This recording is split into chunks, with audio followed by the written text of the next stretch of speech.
I was knee-deep in mud, marking a fallen oak tree for removal when I heard the crunch of expensive heels on the forest trail behind me.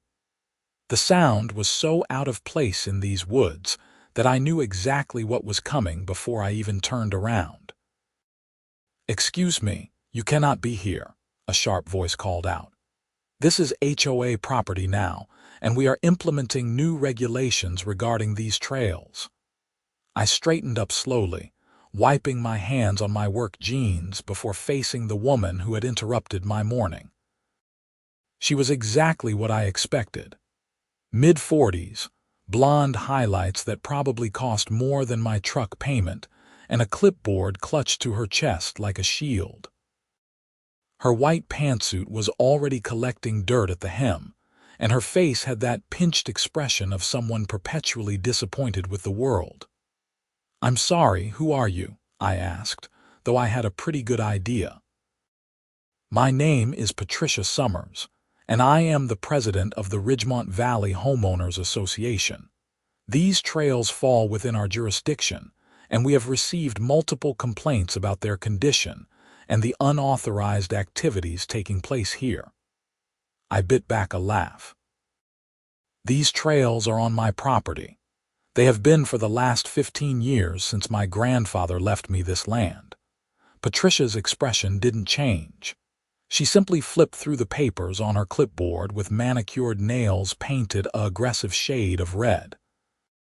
"According to the updated property survey commissioned by the HOA, these trails are within 10 feet of the boundary line, which means they fall under our easement rights. We need to ensure consistency throughout the community, Mr. Harmon, Jack Harmon." I crossed my arms over my chest. "And I have the original survey from 2010 that shows this entire forest, all 200 acres of it, is firmly on my side of the property line. There is no easement." "Well, Mr. Harmon, our survey says differently." She pulled out a folded paper and held it out to me. "We will be installing gates at all trail entrances, implementing a permit system for access, and charging a monthly fee to help maintain the paths. We are also requiring that all trails be cleared to a width of 8 feet and that any fallen trees be removed within 48 hours. I took the paper but didn't bother looking at it. "You cannot charge fees for access to my private property. That is trespassing and extortion." Patricia smiled, but it didn't reach her eyes. "We will see what our lawyers say about that. In the meantime, I need you to cease all forestry activities until this matter is resolved." The HOA board has also expressed concern about the environmental impact of your tree removal. "The environmental impact? Lady, I am a certified arborist. I manage these woods sustainably. That oak behind me is diseased and poses a danger to hikers. I am removing it before it falls on someone." "Then you should have filed for a removal permit with the HOA." She made a note on her clipboard. "That is a $500 fine for unpermitted tree work." That's when I lost my patience. "Get off my property. Now." Patricia raised an eyebrow. "I will be reporting this hostility to the board. You will be hearing from our attorney, Mr. Harmon. Good day." She turned and picked her way back down the trail, heels sinking into the soft earth with each step. I watched her go, feeling the familiar weight of frustration settling in my chest. This wasn't the first time the HOA had tried to extend their reach beyond their actual authority, but it was the first time they had come onto my land with such brazen entitlement. I pulled out my phone and called my lawyer, Ben Matthews. He had handled my grandfather's estate and knew the property boundaries better than anyone. "Jack, what's going on?" Ben answered on the second ring. "The HOA just showed up on my trails claiming they have easement rights. They want to charge access fees and regulate how I manage my own forest." Ben was quiet for a moment. "Send me whatever paperwork they gave you. I will pull the original surveys and property deeds. Don't worry, if the land is yours, they cannot touch it." That is what I thought. I took a photo of Patricia's document and sent it to him. How long until you can get back to me? Give me a day or two. In the meantime, don't engage with them. No confrontations, no agreements, nothing. Too late for the first one, but I will keep my distance. After hanging up, I spent the next hour finishing the marking on the oak tree. My mind kept wandering back to Patricia's confident smirk, the way she had spoken with such certainty about land that wasn't hers. The Ridgemont Valley HOA had been a thorn in the side of this area for years, ever since the development had gone up 5 years ago. They had turned what used to be a quiet mountain community into a cookie-cutter nightmare of identical houses and rigid regulations. My property was different. It sat at the top of the valley, surrounded by national forest on 3 sides. The development had sprung up below me, and I had watched as the bulldozers carved into the hillside, replacing ponderosa pines with prefabricated homes. My grandfather had bought this land back in 1978, and he had spent decades building the trail system that wound through the forest. It was his legacy, and I would be damned if I let some HOA president with a power complex take it away. That evening, I was sitting on my porch with a beer when my neighbor, Tom Richardson, came walking up the drive. Tom was in his 60s, a retired engineer who had moved to Oregon for the peace and quiet. His property bordered mine on the eastern edge, and he was one of the few people in the area who wasn't part of the HOA development. "Heard you had a visit from Patricia today," he said, settling into the chair next to mine. "News travels fast. She stopped by my place too, asking about easement access through my land to get to yours. I told her to pound sand." Tom accepted the beer I offered him. "She is getting bold. Last month she tried to fine the Hendersons for having the wrong shade of brown on their front door. The Hendersons fought it and won, but it cost them $3,000 in legal fees. Why is the HOA even looking at trails? I thought they were focused on the development." "They are expanding their reach. The board voted last month to incorporate any property within a half-mile radius of the development into their jurisdiction. Some old clause in the county regulations that nobody paid attention to until Patricia dug it up." I sat up straighter. "They cannot just claim private property. They are not claiming it, they are claiming the right to regulate it for community standards. It is a gray area and they are betting most people won't fight back."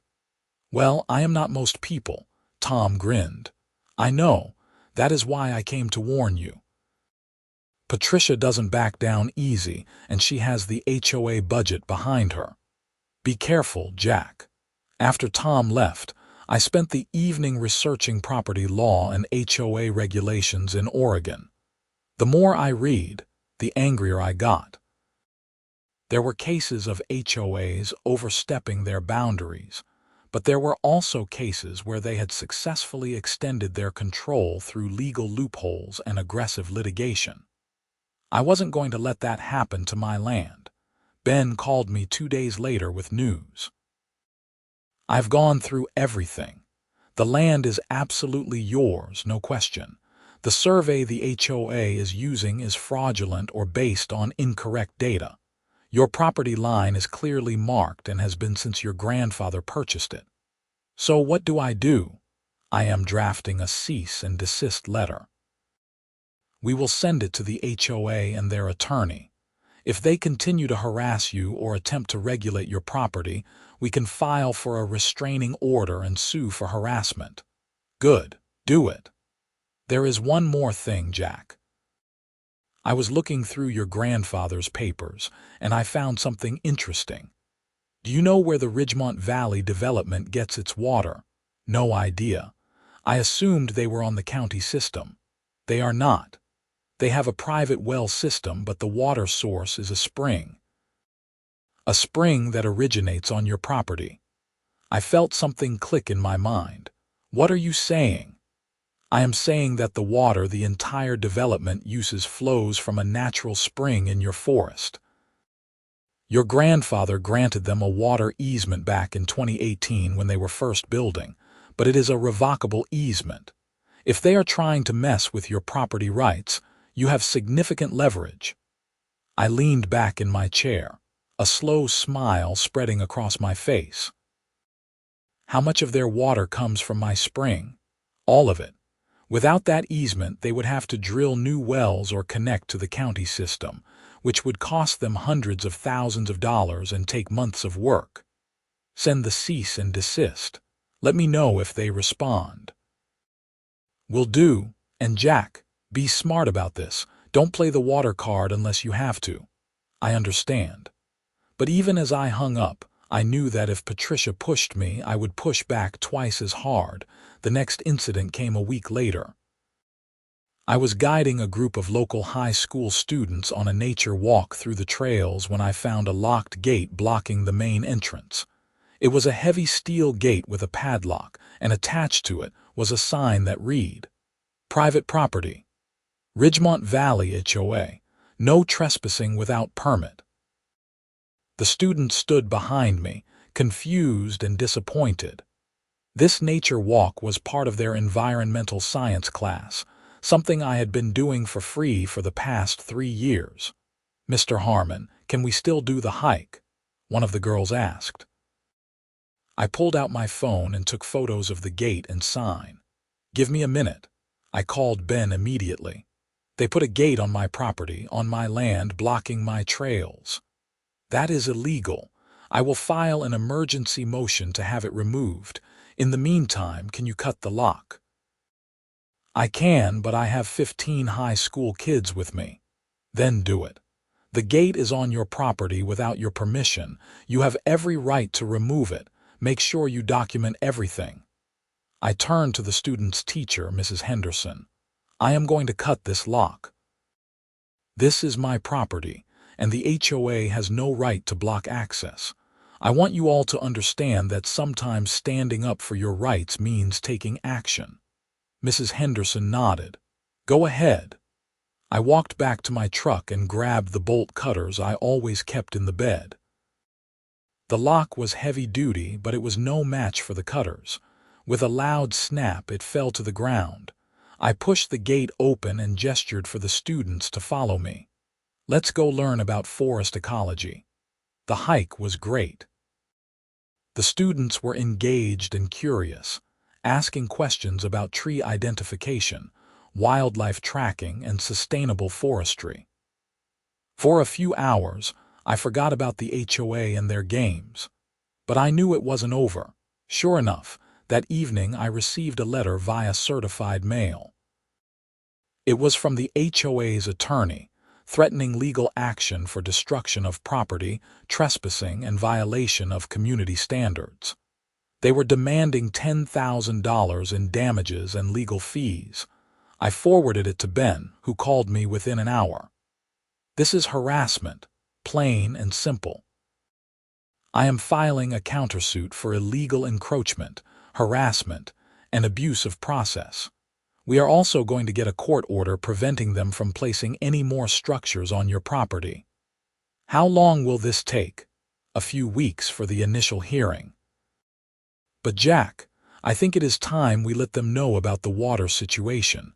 It might convince them to back off." "Not yet. I want to see how far they are willing to go." I didn't have to wait long. 3 days later, I found survey stakes driven into the ground along the trails, each one marked with the HOA's logo. They were claiming the land, physically marking it as their territory. I pulled every single stake out and piled them at the edge of my property near the development boundary. I left a note, "Stay off my land." The response came the next morning. Patricia showed up at my door at 7 in the morning with 2 other women from the HOA board. One was a thin woman in her 50s named Brenda Calloway, the HOA treasurer. The other was younger, maybe 35, with dark hair and a nervous energy. Her name tag reads Susan Fisher, secretary. "Mr. Harmon, we need to talk." Patricia said without preamble. "I have nothing to say to you. Communicate through my attorney. This has gone too far. We are trying to maintain community standards and ensure safety for all residents. Your refusal to cooperate is putting people at risk." "My refusal to let you steal my land is putting people at risk. That is rich." Brenda stepped forward. "We are not trying to steal anything. We simply need to ensure that the trails meet safety standards and that access is properly managed. They are my trails, on my property. I manage them." Susan spoke up for the first time, her voice quieter than the others. "What if we worked out a compromise? The HOA could provide funding for trail maintenance in exchange for input on safety standards." I looked at her, surprised by the reasonable suggestion. "That might have been possible if your president hadn't started with threats, fake surveys, and illegal gates." Patricia's face flushed red. "Everything we have done is within our legal rights." "No, it is not. And you know it." I crossed my arms. "Here is my compromise. You remove all claims to my property, you stop harassing me, and you issue a formal apology. Then we can talk about collaboration." "That is unacceptable," Patricia snapped. "Then we will see you in court." I closed the door in their faces. The preliminary hearing was set for 3 weeks later. In the meantime, I continued managing the trails and leading nature walks. The local community had caught wind of the conflict, and I was receiving messages of support from neighbors and trail users who valued the access I provided. A local newspaper, the Ridgemont Valley Gazette, even ran a story about the dispute. The article painted the HOA in a negative light, highlighting their history of aggressive enforcement and questionable regulations. Patricia was quoted as saying that private property owners had a responsibility to the community, which only made her sound more entitled. The story brought unexpected attention. I started receiving calls from other property owners in the area who had their own grievances with the HOA. Tom organized a meeting at his house, and 20 people showed up, all with stories of fines, harassment, and overreach. "They tried to fine me for having a vegetable garden in my front yard," one woman said. "Claimed it violated aesthetic standards. They told me I couldn't park my work truck in my own driveway," another man added. "Said commercial vehicles weren't allowed, even though I need it for my job." The stories went on and on. Patricia and her board had created an atmosphere of fear and control, and people were tired of it. Tom suggested forming a coalition to push back against the HOA's tactics, and everyone agreed. We called ourselves the Ridgemont Valley Property Rights Alliance. Our first action was to hire a land surveyor to do an independent assessment of all property lines in the area. We crowdfunded the cost, raising $5,000 in less than a week. The surveyor, a no-nonsense woman named Carol Pierce, spent 3 days mapping the boundaries. Her findings were damning. The HOA's survey was off by as much as 50 feet in some areas, and in every case, the errors expanded the HOA's claimed jurisdiction. It was clear evidence of fraud or gross negligence. Ben took the new survey to the judge overseeing our case and filed an amended complaint. The hearing was moved up to the following week due to the severity of the evidence. The courtroom was packed on the day of the hearing. I sat at the plaintiff's table with Ben, while Patricia and the HOA board sat across the aisle with their attorney, a slick-looking man in an expensive suit named Richard Crane. Judge Margaret Foster reviewed the documents in silence for several minutes before looking up at both parties. "Mr. Crane, I have reviewed the surveys presented by both sides. The discrepancies are significant. Can you explain how your client's survey differs so substantially from the county records and the independent assessment?" Richard stood smoothly. "Your Honor, Our surveyor used updated GPS technology and modern mapping techniques. The older surveys were done with less accurate equipment. That doesn't explain why every discrepancy favors your client's claimed jurisdiction, Judge Foster said dryly. Mr. Matthews, your position. Ben stood. Your Honor, the HOA's survey is fraudulent. It was designed to justify their illegal encroachment onto my client's property. We have documentation of the HOA placing gates, signs, and survey stakes on land that clearly belongs to Mr. Harmon. This is a pattern of harassment and abuse of legal process. Judge Foster turned to Patricia. Miss Summers, did you authorize the placement of a gate on Mr. Harmon's property? Patricia stood, her voice confident. We placed a gate on what we believed to be HOA property based on our survey. We were acting to protect community interests. Even after Mr. Harmon informed you that the land was his, we had reason to believe our survey was correct. Despite the county records showing otherwise, Patricia hesitated. We trusted our surveyor's expertise. Judge Foster made a note. I am issuing a preliminary injunction against the Ridgemont Valley HOA. You are prohibited from placing any structures, signs, or barriers on any property not explicitly owned by the HOA. You are also prohibited from contacting Mr. Harmon directly. All communication will go through attorneys. She looked at Patricia. Miss Summers, if I hear of any further harassment or encroachment, I will hold you personally in contempt. Do you understand? Yes, Your Honor, Patricia said through gritted teeth. We will reconvene in 30 days for a full hearing on damages and permanent injunctions. Court is adjourned. As we left the courthouse, I felt a weight lift off my shoulders, but I also knew Patricia wasn't done. People like her didn't accept defeat easily. I was right. 2 weeks later, I woke up to find that someone had vandalized the trails. Trees had been spray painted with graffiti. Signs had been torn down, and trash had been dumped at several locations. It was clearly meant to make the trails look neglected and dangerous. I called the sheriff's office and filed a report. Deputy Mike Torres came out to document the damage. Any idea who did this? He asked as we walked the trails. I have a pretty good idea, but I cannot prove it. The HOA. Yeah, Mike nodded slowly. I will be honest with you, Jack. There have been other complaints about vandalism in the area, all targeting people who have had disputes with the HOA. We haven't been able to make any arrests, but the pattern is clear. So what can I do? Install cameras. Document everything. If we can get footage of someone in the act, we can press charges. I spent the next 2 days setting up trail cameras at strategic locations throughout the forest.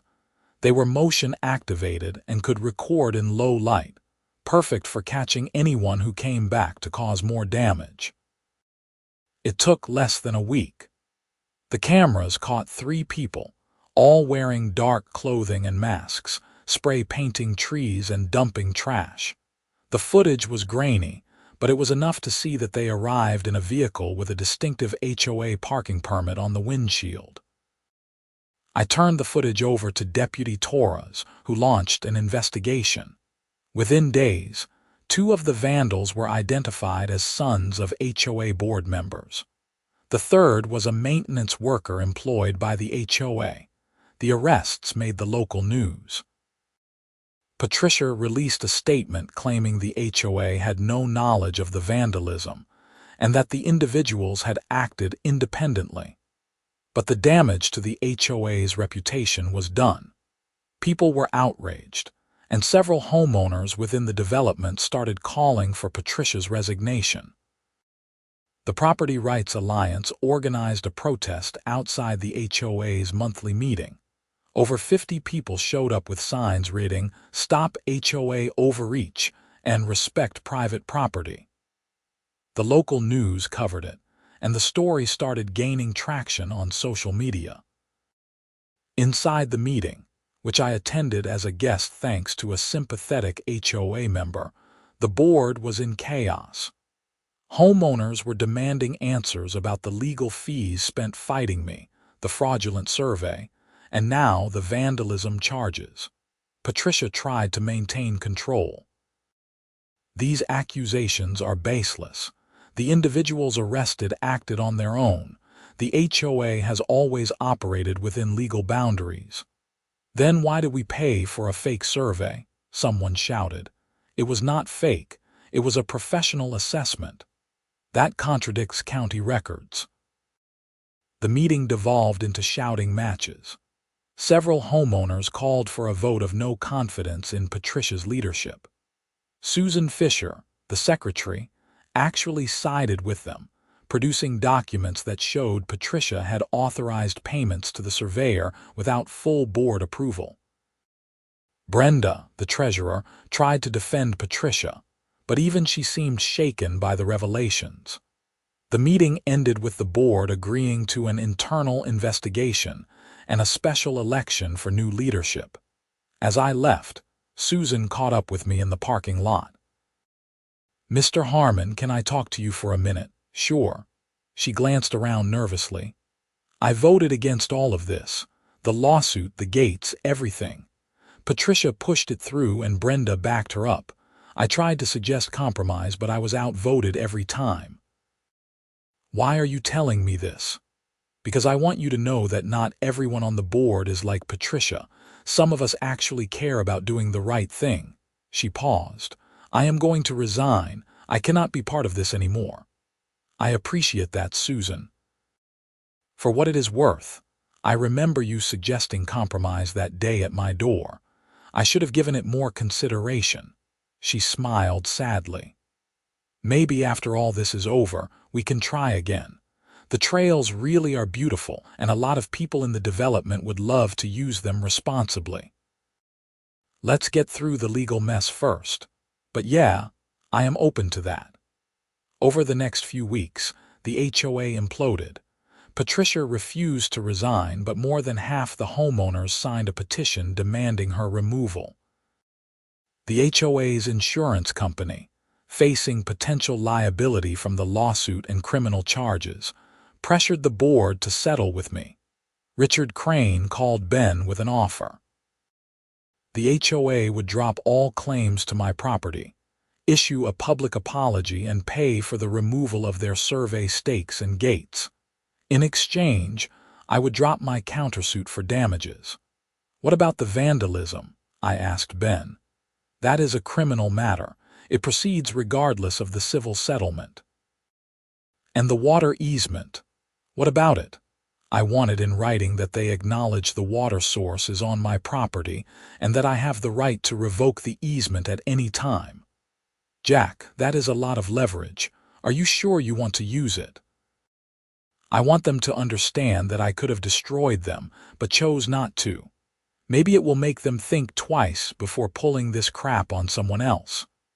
Ben worked the language into the settlement agreement. When Richard saw the clause about the water easement, he called for an emergency conference call. "Your client is blackmailing my client," Richard said angrily. "No," Ben replied calmly. "My client is asserting his legal rights.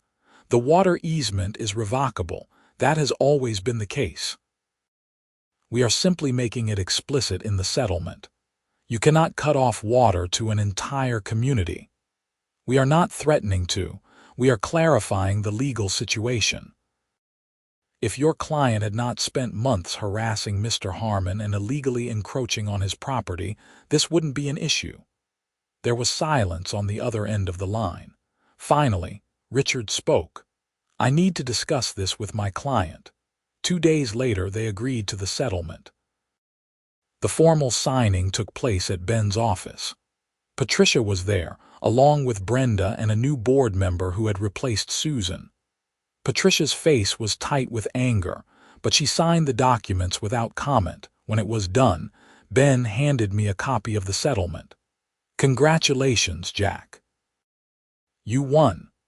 But as I looked at Patricia's rigid posture and Brenda's defeated expression, I didn't feel like celebrating. I felt tired. "Patricia," I said as she was leaving, "I hope you learned something from this." She turned to look at me, her eyes cold. "I learned that people like you will do anything to avoid contributing to the community." "No, you learned that you cannot bully people into giving up their rights. There is a difference." She left without responding. The criminal trial for the vandalism came 3 months later.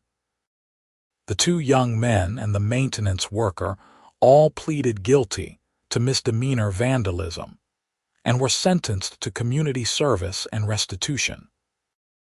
During the sentencing, one of them, a 19-year-old named Derek Calloway, admitted that Patricia had encouraged them to make the trails look dangerous to support the HOA's case. He claimed she hadn't explicitly ordered vandalism, but the implication was clear. The prosecutor, a sharp woman named Assistant District Attorney Lisa Thornton, immediately opened an investigation into Patricia's involvement. If she had solicited the vandalism, even indirectly, it could mean criminal charges. I was called to testify before a grand jury about my interactions with Patricia and the timeline of events. I told them everything, from the first confrontation on the trails to the settlement agreement. The grand jury indicted Patricia on charges of criminal solicitation and conspiracy to commit vandalism. It was a stunning fall from grace. The woman who had tried to control an entire community was now facing jail time. The trial was brief. Derek and the maintenance worker, whose name was Carl Jensen, both testified that Patricia had suggested making the trails look neglected and had offered to protect them if they got caught. Text messages recovered from Brenda's phone showed Patricia discussing taking action to support their legal case. The jury found her guilty on both counts. Judge Foster, the same judge who had handled our civil case, sentenced Patricia to 6 months in jail, 3 years of probation, and a $10,000 fine. She was also permanently banned from serving on any HOA board in Oregon. As the bailiff led Patricia away, I caught her eye one last time. She looked smaller somehow, diminished by the weight of her own choices. Brenda resigned from the HOA board the next day. The remaining members held a special election, and the homeowners chose new leadership focused on transparency and cooperation rather than control. The new HOA president was a retired teacher named Margaret Sullivan. Her first act was to reach out to me with an official apology and a request to discuss trail access. We met at a coffee shop in town, neutral ground. Margaret was in her 60s, with kind eyes and a genuine smile. "Mr. Harmon, I want to start by saying how sorry I am for everything you went through. The previous board did not represent the values of our community." "I appreciate that, Margaret. Call me Jack." "Jack, then. I want to discuss the possibility of a formal agreement for trail access. Many of our residents would love to use the trails responsibly, but we understand they are your private property. What would make you comfortable?" I had thought about this a lot over the past few months. "I am willing to allow access for hiking and nature observation only. No bikes, no motorized vehicles, no camping. Users need to stay on marked trails and pack out all trash. I will continue managing the forest and maintaining the trails." "That sounds very reasonable. What about liability?" "I will require anyone using the trails to sign a waiver. The HOA can help distribute them if they want." "We can do that. What about the water easement?" I smiled. "The settlement already covers that. As long as the HOA respects my property rights and the agreement we make about the trails, there will be no issues with water access." "Thank you, Jack. I know you could have played hardball with that, and you chose not to. That means a lot." We worked out the details over the next few weeks. Ben drew up a formal trail access agreement that protected my rights while allowing community use. The HOA agreed to help maintain trail markers and trash receptacles, and they established a volunteer trail cleanup program. The first official community trail day was in late September. More than 100 people showed up, including families with kids, elderly couples, and even Tom, who brought his grandchildren. Margaret gave a short speech thanking me for opening the trails, and I gave a brief talk about forest ecology and the importance of respecting nature. As I watched people spreading out along the trails, laughing and exploring, I felt something I hadn't felt in months: peace. Susan Fisher, the former HOA secretary, approached me with her 2 young daughters. "Jack, thank you for this. My girls have been asking to see the trails ever since I told them about them. I am glad they are here. If they want, I am leading a nature identification walk in about an hour. They would love that." The walk was a success. The kids were enthusiastic and full of questions, reminding me why I had opened the trails to school groups in the first place. This was what the land was for: education, appreciation, and connection with nature. That evening, as the last of the visitors headed home, I walked the trails alone, checking for any damage or issues. Everything looked good. Better than good, actually. The trash had been picked up. Someone had even repaired a broken trail marker, and the forest felt alive with positive energy. I stopped at the overlook where I had been working the day Patricia first confronted me. The diseased oak was long gone, replaced by new growth. The valley below was bathed in golden evening light, the houses of the development looking almost peaceful. My phone rang. It was Ben. "Hey, Jack. I have some news. The HOA's insurance company settled the final details on your legal fees. They are covering everything, plus an additional $20,000 for your time and trouble." "That is great, Ben. Thank you for everything. You earned it. You stood your ground when a lot of people would have folded. I am proud of you, man." After hanging up, I sat on the bench my grandfather had built decades ago. His initials were still carved in the wood: RH, for Robert Harmon. He had loved this land, had fought to protect it, and had passed that duty on to me. "I kept it safe, Grandpa," I said to the empty air. "Just like you taught me." The wind rustled through the pines, and I chose to believe it was his way of saying he knew. Over the next year, the trails became a beloved community resource. The HOA under Margaret's leadership proved to be cooperative and respectful. They even helped fund the construction of a small parking area at the trail entrance, making access easier for everyone. Derek Calloway, the young man who had vandalized the trails, completed his community service by helping me with trail maintenance. At first, I wasn't sure about it, but he turned out to be a hard worker with a genuine interest in forestry. He asked thoughtful questions and took the work seriously. One day, as we were clearing brush from a side trail, he stopped and looked at me. "Mr. Harmon, I need to apologize. What I did was stupid and wrong. Miss Summers made it sound like we were helping the community, but I should have known better." "I appreciate that, Derek. We all make mistakes. What matters is what you do after. I am thinking about studying environmental science in college. Working out here has made me realize how much I care about this stuff." "That is great.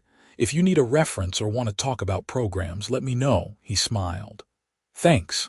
That means a lot." The vandalism charges didn't disappear from his record, but he was working to make amends, and that counted for something. Patricia, meanwhile, served her 6 months and was released on probation. I heard through the grapevine that she had moved to California to live with her sister. Some people thought she got off too easy, but I figured 6 months in jail and a criminal record was punishment enough. She had lost her position, her reputation, and her sense of control. That was probably harder for her than any jail sentence. Brenda Calloway stayed in the community but kept a low profile. She sold her position on the HOA board and focused on her accounting business. We never spoke again, and I was fine with that. The Property Rights Alliance continued to meet monthly, though with the HOA under new management. Their focus shifted from fighting overreach to promoting community engagement and education about property rights. Tom remained the unofficial leader, and the group helped several other property owners in the county deal with various issues. As for me, life returned to a comfortable rhythm. I continued working as an arborist, managing my forest, and leading nature walks. The trails remained open to the community, and I never regretted that decision. 2 years after the whole ordeal began, I was leading a group of 5th graders on a nature walk when I saw a familiar face among the parent chaperones. It was Susan Fisher, now a member of the HOA board again after being elected by popular demand. "Jack, I wanted to let you know that the board voted last night to name the main trail after your grandfather. We thought the Robert Harmon Memorial Trail had a nice ring to it." I felt a lump in my throat. "That is incredibly kind, Susan. Thank you.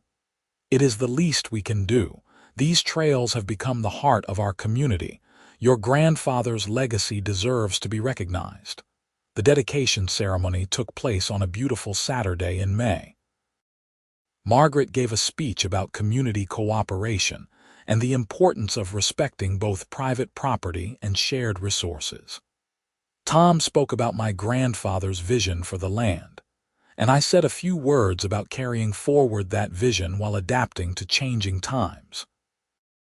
They unveiled a beautiful wooden sign at the trail entrance, carved with my grandfather's name and the dates he had owned the land.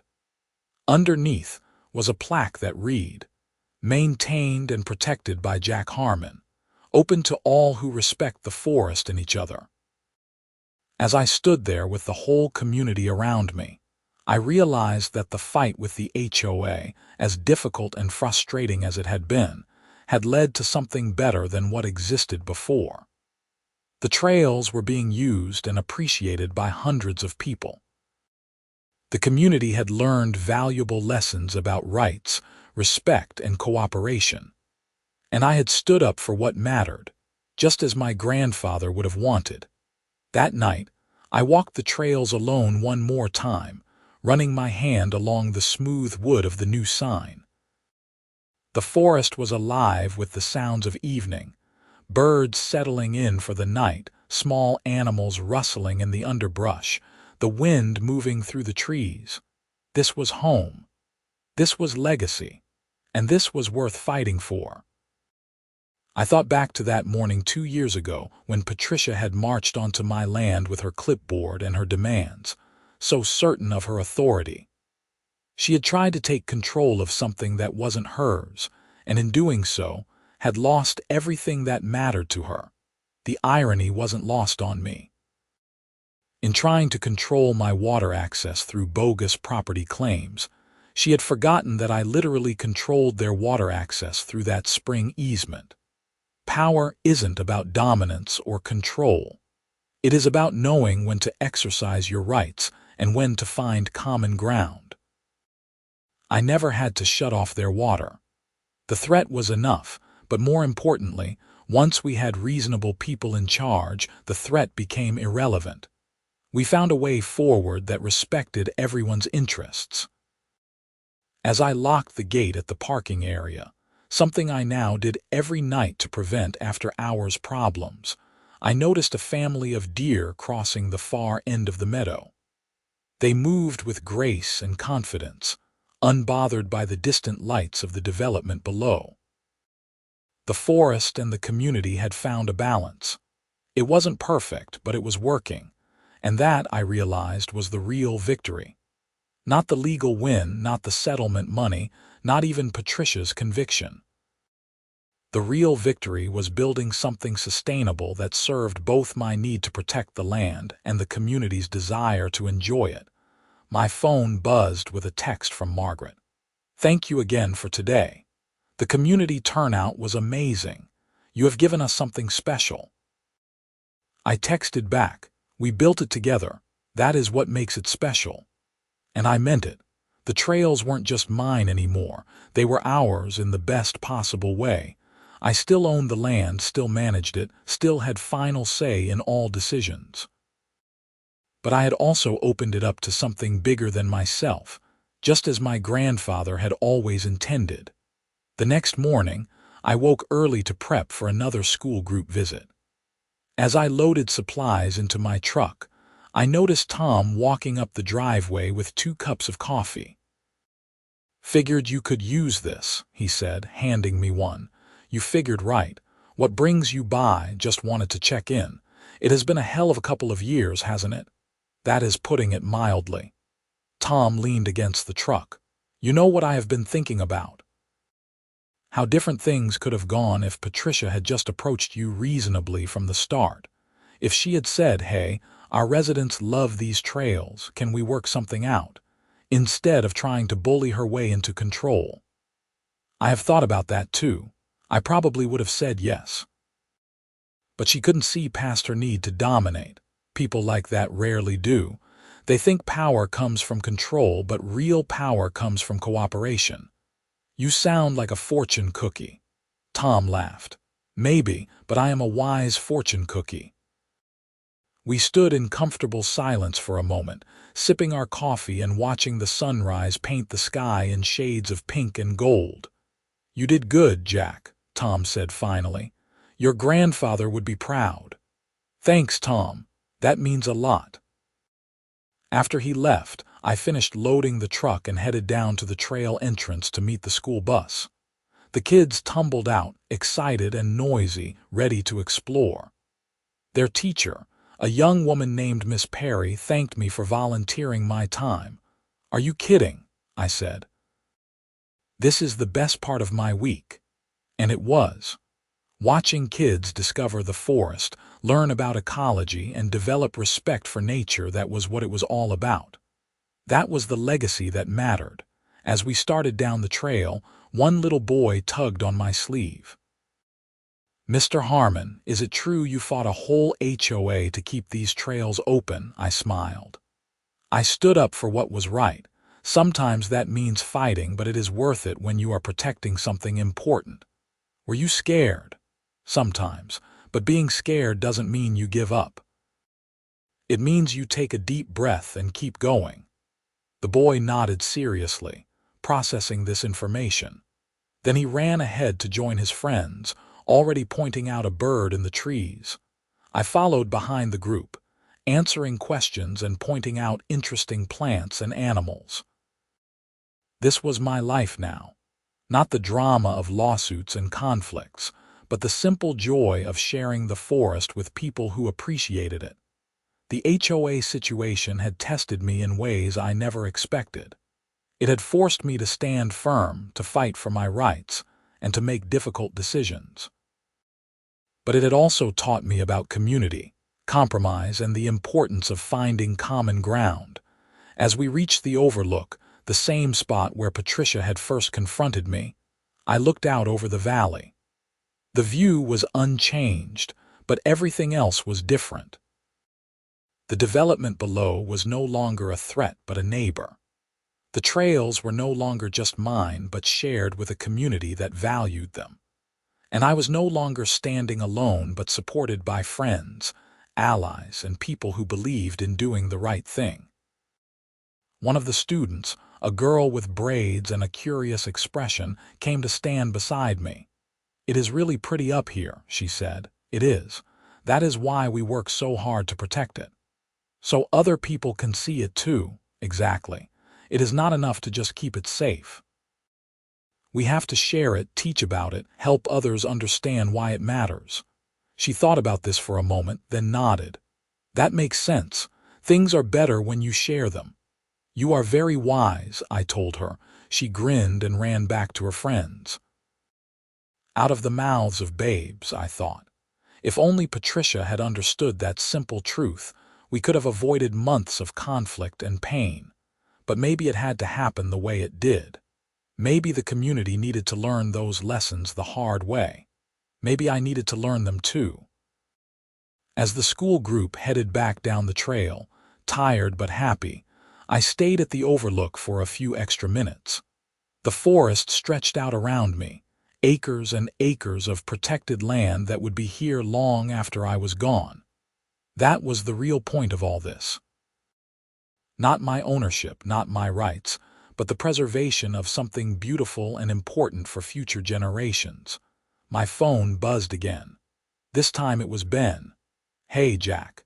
Just wanted to let you know that the final paperwork from the settlement came through. Everything is official. The property lines are recorded with the county, the water easement is documented, and the trail access agreement is filed. You are all set." "That is great news, Ben. Thanks for everything." "My pleasure. And hey, the next time you have a nature walk, let me know. My kids have been bugging me to come see these famous trails." "You got it. Next one is in 2 weeks." After hanging up, I took one last look at the valley, then headed back down the trail. There was work to do, trees to check, trails to maintain, and a forest to protect. But for the first time in 2 years, I felt like I could breathe easy. The battle was over. The trails were safe. The community had learned its lessons, and justice, in its imperfect way, had been served. Patricia was gone, facing the consequences of her actions. The vandals had been punished and, in Derek's case, reformed. The HOA had new leadership focused on cooperation instead of control, and the water that flowed from the spring on my property continued to serve the community, just as it always had. I had never used that particular weapon, and I was glad I hadn't needed to. Knowing I had it was enough. Sometimes the threat of power is more effective than its use. As I drove home, I passed the HOA office. Through the window, I could see Margaret and other board members in a meeting, probably discussing budget allocations or upcoming events. It looked boring and bureaucratic, which was exactly how HOA meetings should be. No drama, no conflicts, just the mundane work of managing a community. That evening I sat on my porch with a beer and watched the sun set. Tom's words echoed in my mind. "Your grandfather would be proud." I hoped he was right. I had fought for the land, protected it, and found a way to share it without losing it. That seemed like the best possible outcome. My phone rang one more time. It was Susan. "Jack, I hope I am not bothering you. Not at all. What is up?" "I just wanted to say thank you. For everything. For standing up to Patricia when the rest of us were too scared. For giving the community another chance after what happened. For being willing to compromise once we had reasonable people in charge." "Susan, you were one of the reasonable people from the start. I should have listened more carefully when you suggested compromise that first time. Water under the bridge. I am just glad it all worked out. Oh, and I wanted to ask if you would be willing to serve on an advisory committee for trail management. No authority over your land, just input on how to handle community access issues." I thought about it for a moment. A year ago, I would have said no immediately, but things were different now. "Yeah, I can do that. As long as it is understood that final decisions about my property stay with me." "Absolutely. We just want your expertise and perspective." "Then count me in." After hanging up, I realized I was smiling. The fight that had consumed so much of my energy and time had ultimately led to something positive. The community was stronger, the HOA was more accountable, and the trails were protected while being enjoyed by hundreds of people. Not a bad outcome for standing my ground. The stars were coming out now, bright and clear in the mountain sky. I could hear an owl hooting somewhere in the forest, and the night air was cool and fresh. This was my home, my land, my responsibility, and my privilege. And I would continue to protect it, share it, and honor my grandfather's legacy for as long as I was able. The HOA had demanded control over my forest trails, thinking they could bully me into submission. They had learned the hard way that I controlled something far more important to them, their water access. But in the end, neither of us had to use those weapons. We found a better way.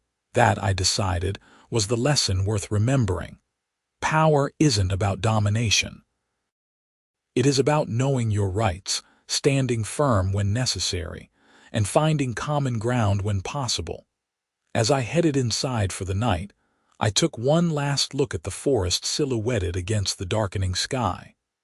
Tomorrow I would be back out there, doing what I loved, protecting what mattered.